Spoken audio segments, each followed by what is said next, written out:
First question I want to ask for you is, having experienced Casey Anthony being right smack in the middle of it and seeing how this George Zimmerman, Trayvon Martin shooting has played out, it's sad that folks compare the level of press and just how high profile these cases become when it comes to national media attention.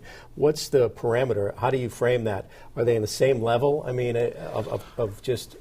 Well, they're both national high-profile cases. I think the main difference is, as it's going to relate to the media interest, is that there were more mysteries surrounding Casey Anthony and her trial, as opposed to this case.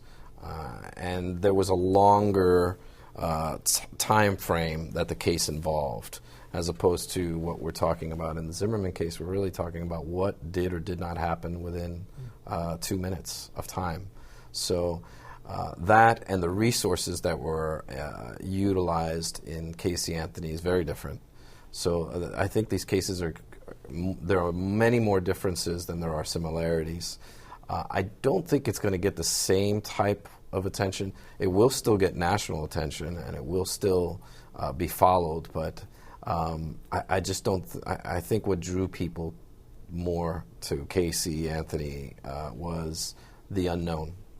There was so much unknown, and people were trying to figure things out, and you don't really have that with the Zimmerman case. Yeah, the air of mystery of what happened, and folks, I think, were surprised. I mean, you're now representing Chris Serino, who's the lead investigator in that case, and I think when folks heard that, they said, "Wow, I wonder why. Why does he go and try to find Jose Baez to make sure?" I mean, what's the answer to that question? Well, these cases can be somewhat volatile, and sometimes because of the spotlight and the glaring eye that burns, some people just want a little extra protection and want to make sure that things are done by the book, and that's what Detective Serino wants. He wants the truth to come out, whatever side it helps.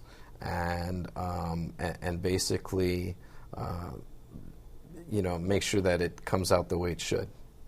I think some folks that in the realm of this case that you deal with, they say maybe Chris Serino is trying to make sure he doesn't become the fall guy in this situation, and the fingers start getting pointed at him for potentially making any mistakes. Do you think that's an element to why he might have asked you? Well, that's not going to happen on my watch. So,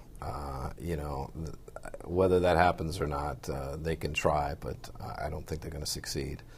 Chris Serino is an excellent police officer, was a Police Officer of the Year in 2006, has a stellar record, and the work that he did on this case was exemplary.